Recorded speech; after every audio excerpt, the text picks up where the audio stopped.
Calculer l'intégrale double de xy dA, où R est la région bornée par y qui est égal à x-1 et y2 qui est égal à 2x plus 6. Dans un premier temps, pour déterminer les bornes d'intégration, il va falloir dessiner la région sur laquelle on intègre. On a donc la droite y égale x-1 qui passe par moins 1 pour l'ordonnée à l'origine et qui est une droite de pente 1.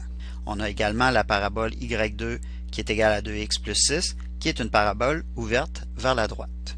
Trouvons les points d'intersection de ces deux équations. Nous avons que y au carré c'est égal à 2x plus 6.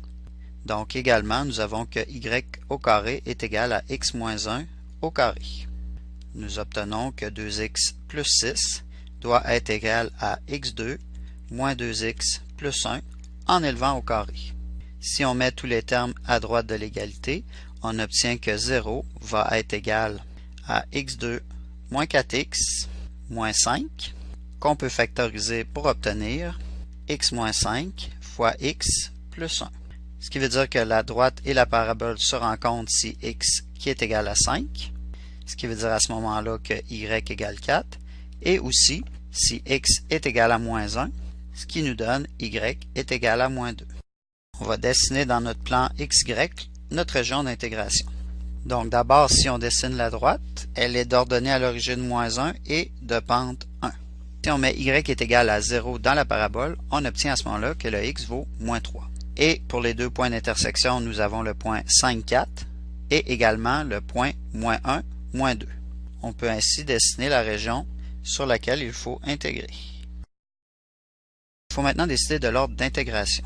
Si on intègre d'abord par rapport à x, il faudra faire l'intégrale double de xy dx dy.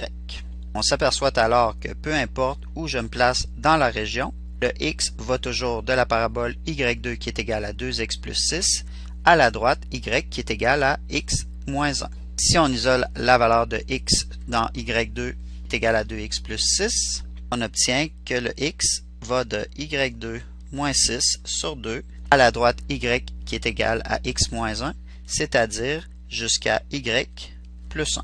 Ensuite, on voit que la valeur de y va de moins 2 jusqu'à 4. C'est l'intégrale qu'il faudra faire si on décide d'intégrer d'abord par rapport à x. Voyons maintenant ce qui arrive si on décide d'intégrer d'abord par rapport à y.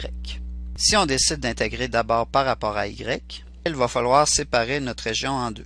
Dans la première partie, on voit que le y va de la partie inférieure de la parabole à la partie supérieure. Dans la deuxième partie, on voit que le y va de la droite à la partie supérieure de la parabole. Il faudra à ce moment-là faire deux intégrales pour couvrir toute la région. D'abord, pour la première partie, il faudra aller de la partie inférieure de la parabole à la partie supérieure et ensuite le x irait de moins 3 à moins 1. Pour la deuxième intégrale, le y irait de la droite x moins 1 à la partie supérieure de la parabole et le x irait ensuite de moins 1 jusqu'à 5.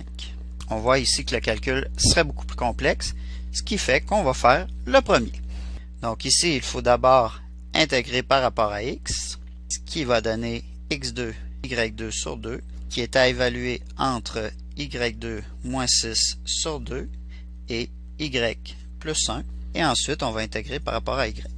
On obtient l'intégrale de moins 2 à 4 de y plus 1 au carré fois y divisé par 2 moins y sur 2 fois y2 moins 6 sur 2 au carré. Il faut maintenant intégrer par rapport à y. Nous pouvons maintenant mettre une demi en évidence et intégrer de moins 2 à 4 d'abord y qui multiplie y plus 1 au carré moins y fois y2 moins 6 au carré sur 4 et y. En faisant les produits et en intégrant terme à terme, on va obtenir 36.